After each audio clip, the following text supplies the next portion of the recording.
الحمد لله نحمده ونستعينه ونستغفره ونؤمن به ونتوكل عليه ونعوذ بالله من شرور أنفسنا ومن سيئات أعمالنا من يهده الله فلا مضل له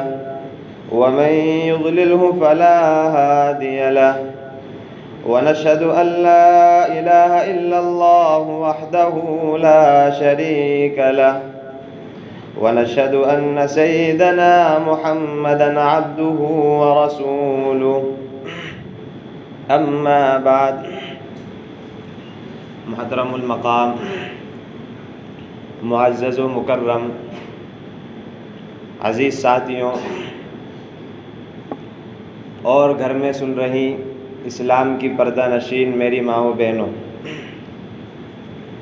میرے عزیز ساتھیوں، آپ حضرات بخوبی جانتے ہیں کہ ہماری تفسیر کا جو سلسلہ چل رہا تھا، الحمدللہ ثم الحمدللہ، اللہ کے فضل و کرم سے اعوذ باللہ من الشیطان الرجیم اور بسم اللہ الرحمن الرحیم کی تفسیر مکمل ہوئی۔ اب ذہن میں یہ بات آ رہی تھی کہ بھئی کون سی سورت کی تفسیر کی جائے یا کون سی آیت کی تفسیر کی جائے، تو ذہن میں آیا کہ بھئی سورہ فاتحہ ایسی سورت ہے جو کہ ہر نماز کی ہر رکعت میں پڑھی جاتی ہے اور ہر شخص اس کو یاد بھی رکھتا ہے اور پڑھتا بھی ہے، تو اس لیے پہلے سورہ فاتحہ کی تفسیر کر لی جائے۔ دعا ہے کہ اللہ تبارک و تعالی مجھے صحیح کہنے کی توفیق نصیب فرمائے، اور میں بھی پریشان تھا کہ بھئی سورہ فاتحہ اتنی عظیم سورت ہے اور اتنی بڑی سورت ہے اور اس کے اندر اتنے مضامین ہیں، میں اس کو کیسے بیان کروں گا؟ لیکن اللہ تبارک و تعالی سے دعا ہے کہ اللہ تبارک و تعالی مجھے صحیح کہنے کی توفیق نصیب فرمائے۔ سب سے پہلے آپ سورہ فاتحہ کا ترجمہ سنیے۔ اعوذ باللہ من الشیطان الرجیم، بسم اللہ الرحمن الرحیم، الحمد للہ رب العالمین، الرحمن الرحیم، مالک یوم الدین، ایاک نعبد و ایاک نستعین، اہدنا الصراط المستقیم، صراط الذین انعمت علیہم غیر المغضوب علیہم ولا الضالین۔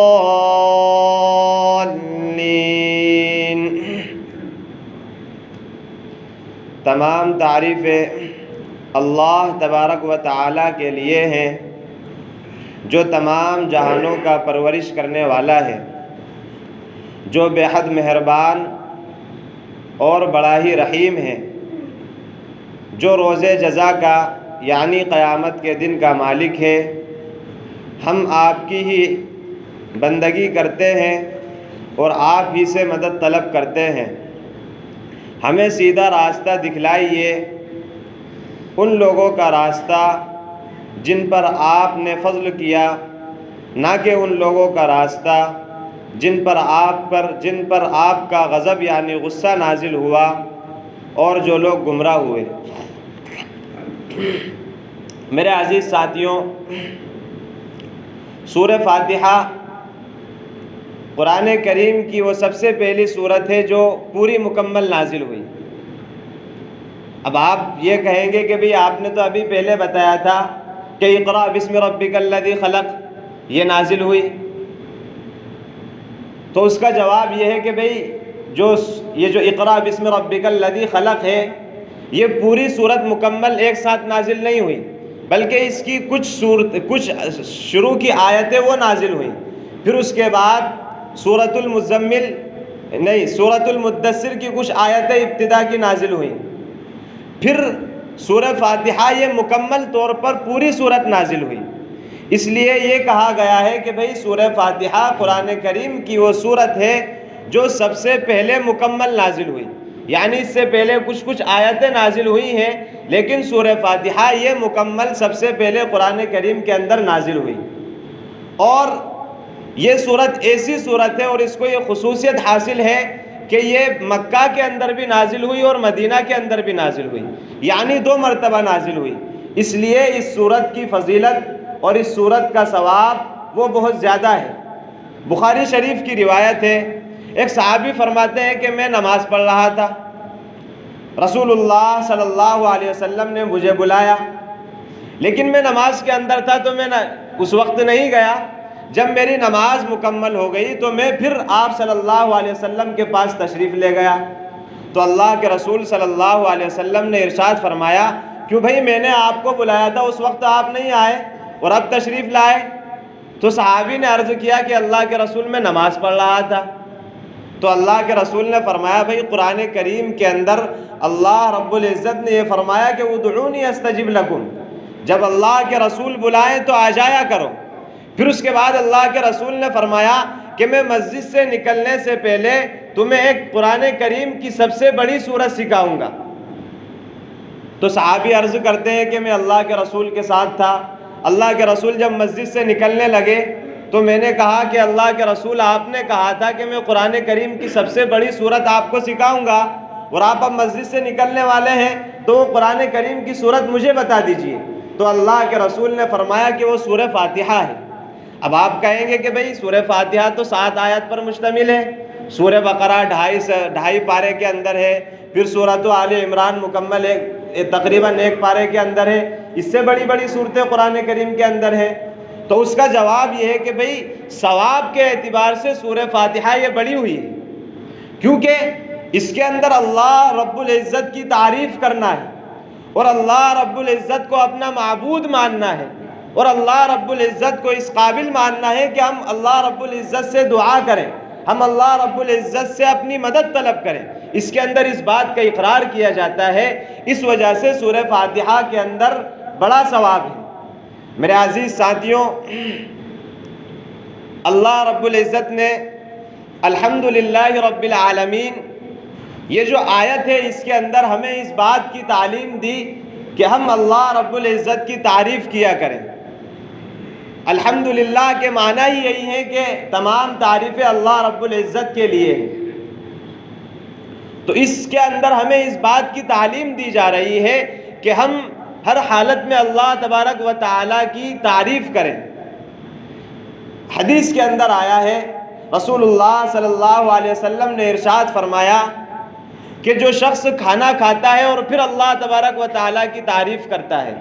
جو شخص پیتا ہے پھر اللہ تبارک و تعالیٰ کی تعریف کرتا ہے، تو اللہ کے رسول فرماتے ہیں کہ اللہ رب العزت اس سے خوش ہوتے ہیں کہ دیکھو بھائی بندے نے میری تعریف کی۔ اور ابن ماجہ کی روایت ہے، حضرت انس رضی اللہ عنہ فرماتے ہیں، قال رسول اللہ صلی اللہ علیہ وسلم ما انعم اللہ علی عبد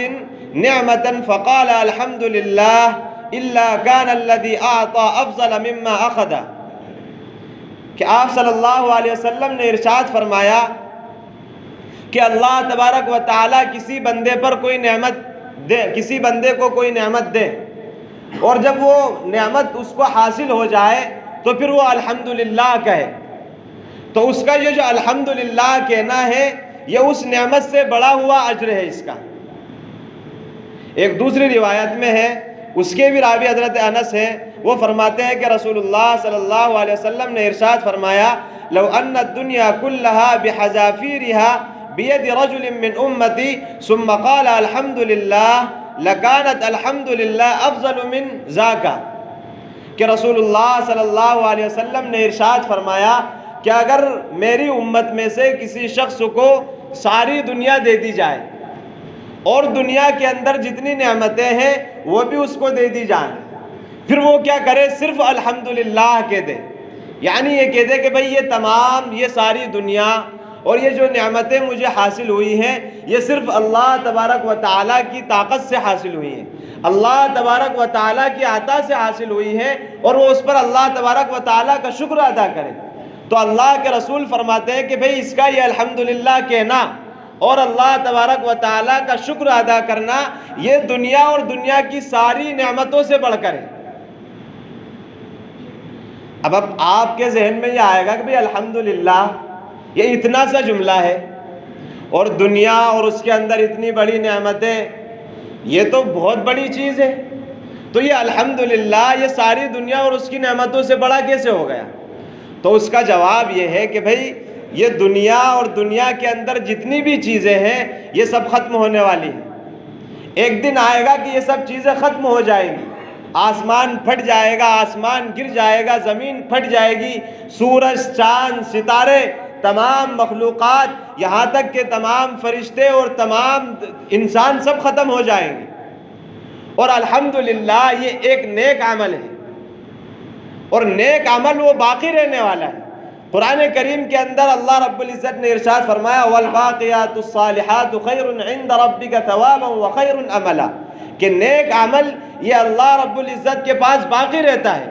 تو اب ساری دنیا ختم ہو جائے گی ایک دن، بھئی کبھی نہ کبھی ساری دنیا ختم ہو جائے گی، اور نیک عمل جو ہوگا وہ ختم نہیں ہوگا، وہ تو جنت کے اندر تک بھی باقی رہے گا۔ تو اب جو چیز ختم ہو گئی وہ بڑی ہے کہ جو چیز باقی ہے وہ بڑی ہے؟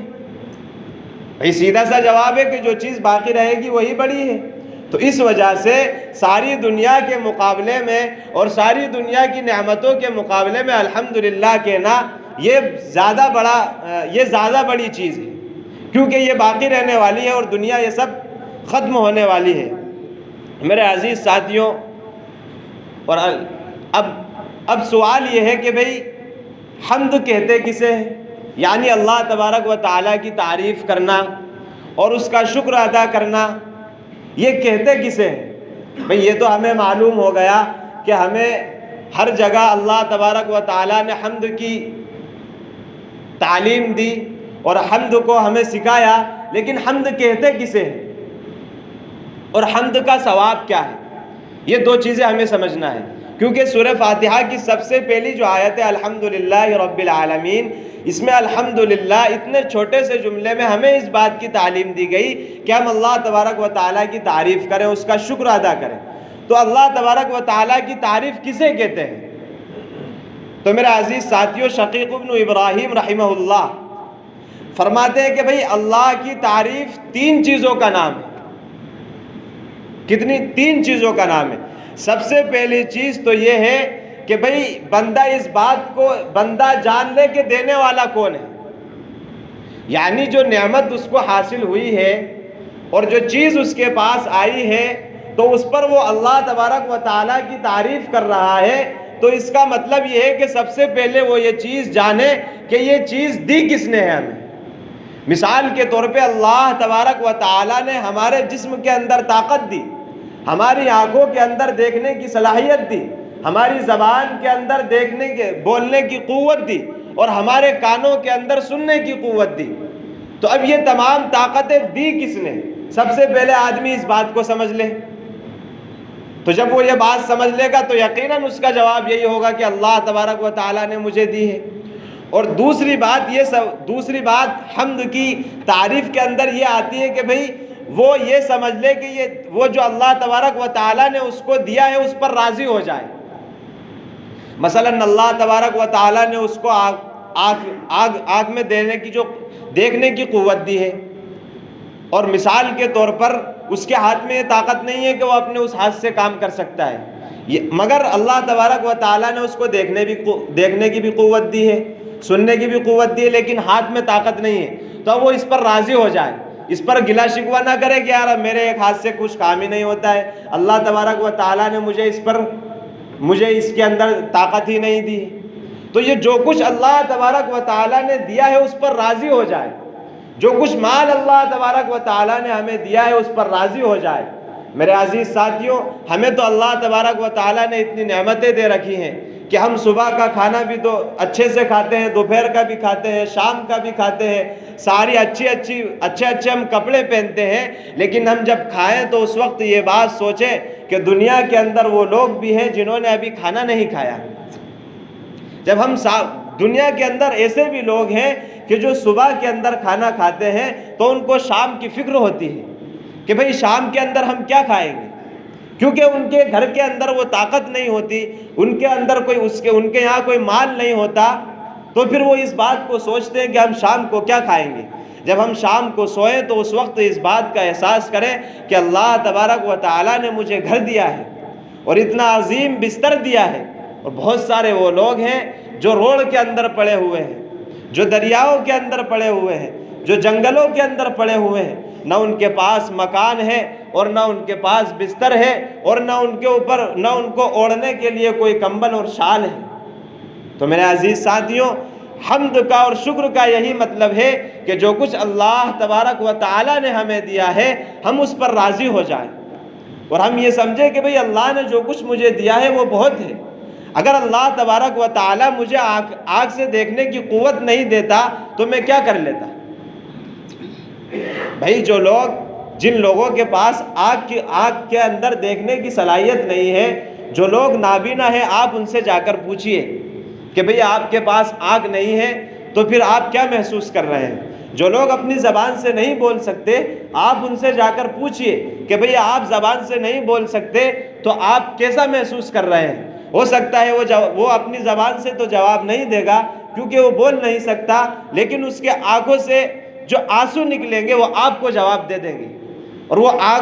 آنسو آپ کو یہ جواب دیں گے کہ بھئی اللہ نے تیری زبان کے اندر بولنے کی جو صلاحیت دی ہے وہ بہت بڑی نعمت ہے، اس پر خوش ہو جا اور اللہ تبارک و تعالیٰ کا شکر ادا کر۔ اگر تو ساری زندگی اللہ تبارک و تعالیٰ کے شکر کے اندر ساری زندگی سجدے میں گزار دے، پھر بھی ایک نعمت کا ہم شکر ادا نہیں کر سکتے۔ جو کچھ اللہ تبارک و تعالیٰ نے ہمیں دیا ہے وہ تمام کے تمام ہم اللہ تبارک و تعالیٰ کی راہ میں خرچ کر دیں، اور پھر اس کے بعد یہ کہیں کہ ہم نے اللہ تبارک و تعالیٰ کا شکر ادا کر دیا، تو ہم شکر ادا نہیں کر سکتے۔ اگر ہم اپنے اولاد کو، اپنے والدین کو اور اپنی جان کو اللہ کے راستے میں قربان کر دیں، پھر ہم یہ کہیں کہ ہم نے اللہ تبارک و تعالیٰ کا شکر ادا کر دیا، تو ہم اللہ تبارک و تعالیٰ کا شکر ادا نہیں کر سکتے۔ تو میرے عزیز ساتھیوں، اللہ کی حمد کا اور اللہ کا شکر کا ایک مطلب یہ ہے کہ بھئی جو کچھ اللہ تبارک و تعالیٰ نے ہمیں دیا ہے ہم اس پر راضی ہو جائیں، گلہ شکوہ نہ کریں۔ اور تیسری بات اس کے اندر یہ ہے کہ بھئی جب اللہ تبارک جو نعمت اللہ تبارک و تعالیٰ نے دی ہے اس پر ہم تعریف کریں تو اللہ تبارک و تعالیٰ کی نافرمانی نہ کریں۔ یعنی اگر اللہ تبارک و تعالیٰ نے ہمیں دیکھنے کی صلاحیت دی ہے تو ایسا نہیں کہ ہم اس سے وہ چیزیں دیکھیں جن سے اللہ تبارک و تعالیٰ نے منع کیا ہے، ہم غیر محرم کو دیکھیں، ہم موبائل کے اندر غلط استعمال کریں، رات کی تنہائی کے اندر ہم جائیں اور موبائل کا غلط استعمال کریں۔ میرے عزیز ساتھیو، یقیناً آپ کو آپ کے والدین بھی نہیں دیکھ رہے ہیں اس وقت میں، آپ کو آپ کے رشتہ دار بھی نہیں دیکھ رہے ہیں اور دنیا والے بھی نہیں دیکھ رہے ہیں، لیکن جس ذات نے اور جس اللہ نے آپ کو پیدا کیا ہے وہ ذات آپ کو دیکھ رہی ہے۔ آپ اس وقت میں اپنی غلط آنکھوں کا استعمال کر رہے ہیں، تو کیا آپ یہ بات نہیں جانتے کہ جس رب نے ہمیں دیکھنے کی صلاحیت دی وہ ان آنکھوں کی جو روشنی ہے اس کو چھین بھی سکتا ہے؟ اگر میں غلط استعمال کر رہا ہوں، اگر اس غلط استعمال کا وبال اگر مجھ پر آیا تو ہو سکتا ہے کہ میری آنکھوں کی روشنی چلی جائے۔ اس لیے ان آنکھوں کا غلط استعمال نہ کریں۔ اور اللہ تبارک و تعالیٰ نے ہمارے پیروں کے اندر چلنے کی صلاحیت دی ہے تو ہم صبح اٹھ کر اپنا رخ بازاروں کی طرف نہ کریں، ہم اپنا رخ بے حیائی کی طرف نہ کریں، بلکہ صبح اٹھ کر ہم سب سے پہلے مسجد آئیں اور اللہ تبارک و تعالیٰ کا شکر ادا کریں۔ تو یہ ہے اللہ تبارک و تعالیٰ کی تعریف کا مطلب، کہ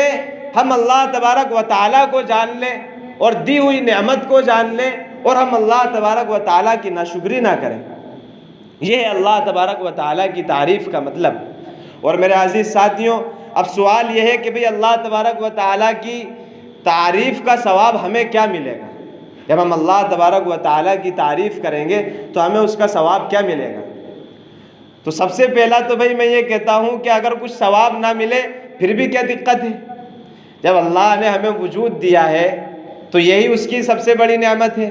لیکن اللہ تبارک و تعالیٰ کا ہم پر کتنا احسان ہوا کہ نعمت بھی دی، اور اگر اس پر شکر کیا، الحمدللہ کہا، تو اس کا ثواب بھی دیا۔ اور اس کا ثواب کیا ہے؟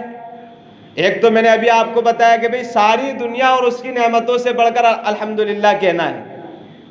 اور دوسرا حدیث کے اندر آیا ہے کہ الحمدللہ تملأان المیزان، الحمدللہ کا جو ثواب ہوگا وہ قیامت کے دن جو ثواب کو تولنے کے لیے جو میزان اور ترازو رکھا جائے گا اس کو الحمدللہ پورا بھر دیتا ہے۔ اگر ایک شخص ایک مرتبہ الحمدللہ کہے تو وہ اس میزان کو پورا بھر دیتا ہے، تو کتنا بڑا ثواب ہے کہ ایک مرتبہ الحمدللہ کہنے سے اس کا سارا کے سارا میزان بھر گیا۔ اور ایک حدیث کے اندر ہے کہ بھئی ایک شخص اگر اللہ تبارک و تعالیٰ کی تعریف ایسے کرے کہ یا رب لک الحمد کما ینبغی لجلال وجہک وعظیم سلطانک، اور حدیث کے اندر ہے کہ رسول اللہ صلی اللہ علیہ وسلم نے ارشاد فرمایا، ترمذی کی روایت ہے کہ بھئی ایک شخص نے اپنی دعا کے اندر کہا یا رب لک الحمد کما ینبغی لجلال وجہک وعظیم سلطانک، کہ اللہ آپ کی تعریف میں ایسی کرتا ہوں جو آپ کی شان کے مطابق ہو۔ یعنی میں آپ کی تعریف تو نہیں کر سکتا، الفاظ میں بیان نہیں کر سکتا، اگر ساری زندگی میں آپ کی تعریف کرتا رہوں پھر بھی میں آپ کی تعریف بیان نہیں کر سکتا، اور نہ اپنے کام سے کر سکتا ہوں کہ ساری زندگی آپ کے لیے میں سجدے میں پڑا رہوں پھر بھی میں آپ کی تعریف بیان نہیں کر سکتا، اور اپنے مال سے بھی نہیں کر سکتا کہ سارا مال تیری راہ میں خرچ کر کر خود ننگا ہو جاؤں پھر بھی میں آپ کی تعریف بیان نہیں کر سکتا، اس لیے میں آپ کی تعریف آپ کی شان کے مطابق کرتا ہوں۔ تو اب دو فرشتے اس کا ثواب لکھنے آتے ہیں، اور وہ فرشتے سوچتے ہیں کہ بھئی اس جملے کا ثواب ہم کیا لکھیں، تو وہ حیران رہتے ہیں اور ثواب نہیں لکھ پاتے ہیں، اور وہ اس جملے کو لے کر یا رب لک الحمد کما ینبغی لجلال وجہک وعظیم سلطانک کو لے کر اللہ تبارک و تعالیٰ کی بارگاہ میں پہنچتے ہیں، اور اللہ سے پوچھتے ہیں اللہ ہم اس جملے کا ثواب کیا لکھیں؟ تو اللہ تو جانتے ہیں کہ بھئی میرے بندے نے میری تعریف کیا کی ہے، لیکن پھر بھی پوچھتے ہیں کہ اللہ پھر بھی فرشتوں سے پوچھتے ہیں کہ بھئی اس نے کیا کہا؟ تو فرشتے کہتے ہیں کہ اس نے آپ کی تعریف کرتے ہوئے یہ جملہ کہا۔ تو اللہ تبارک و تعالیٰ فرشتوں سے فرماتے بھئی اس کا ثواب تم نہیں لکھ سکتے، کیونکہ یہ میری تعریف کا معاملہ ہے، اس وجہ سے اس جملے کو ویسا ہی اس کے نامہ اعمال میں لکھ دو اور میں اس کا بدلہ دے دوں گا۔ تو یہ ہے اللہ تبارک و تعالیٰ کی تعریف کرنے کا ثواب۔ تو میرے عزیز ساتھیوں، ہمیں بھی یہ چاہیے کہ ہم اپنی ہر حالت میں اللہ تبارک و تعالیٰ کی تعریف کریں۔ اب وقت بھی کافی ہو گیا، اس وجہ سے میں صرف اتنا عرض کر دوں کہ یہ جو قرآن کریم کی سورت ہے، سورہ فاتحہ، یہ عظیم سورت ہے، اور الحمدللہ رب العالمین اس کے اندر ہمیں جو تعلیم دی گئی ہے وہ یہ دی گئی ہے کہ بھی ہم اللہ تبارک و تعالیٰ کی تعریف کریں۔ تو ہم خود بھی اس بات کا احساس کریں، ہر جب بھی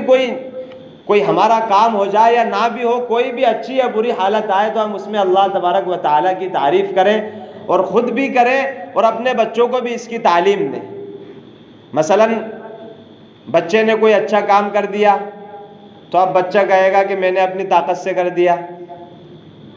اچھی پریکشا ہو گئی اس کی تو وہ آ کر کہے گا ابو میری تو اچھی پریکشا ہوئی، تو آپ اس کو یہ تعلیم دیں کہ بھئی جا کر اللہ تبارک و تعالیٰ کا شکر ادا کرو، اللہ تبارک و تعالیٰ سے دعا کرو کہ اللہ آپ نے اچھی پریکشا کرائی، آپ نے میرا اچھا اگزام کرا دیا، تو دنیا کے اندر آپ نے مجھے کامیاب کر دیا، اب آخرت کا جو میرا اگزام ہے اس کو بھی اچھا کرا دیجیے۔ تو یہ ہم اپنے بچوں کو اس بات کی تعلیم دیں کہ وہ ہر وقت اللہ تبارک و تعالیٰ کی تعریف کریں۔ تو جب ہم اس بات کی تعلیم دیں گے تو وہ بچپن سے جب اس کے ذہن میں یہ بیٹھ جائے گا کہ بھئی میری طاقت سے تو یہ ایگزام ہوا نہیں، مثال کے طور پر میں تو یہ مثال دے رہا ہوں، ہر کام میں آپ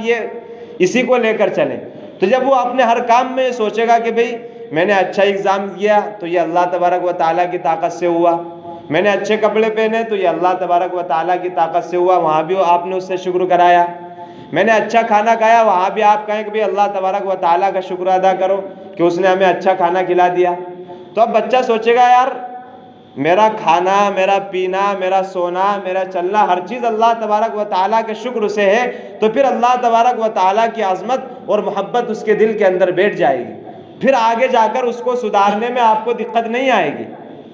تو اس لیے اپنے بچوں کو شروع سے اس کی تعلیم دیں۔ دعا ہے کہ اللہ تبارک و تعالیٰ ہم سب کو کہے سننے پر عمل کی توفیق نصیب فرمائے، ہمارے بیٹھنے کو قبول فرمائے، مغفرت کا، بخشش کا، نجات کا اور قبر میں چین و سکون کا ذریعہ بنائے۔ وما علینا الا البلاغ۔ سبحان اللہ۔ بات کرنا تھوڑی دیر کے لیے بیٹھو انشاءاللہ، ابھی تو وقت ہے۔ السلام علیکم۔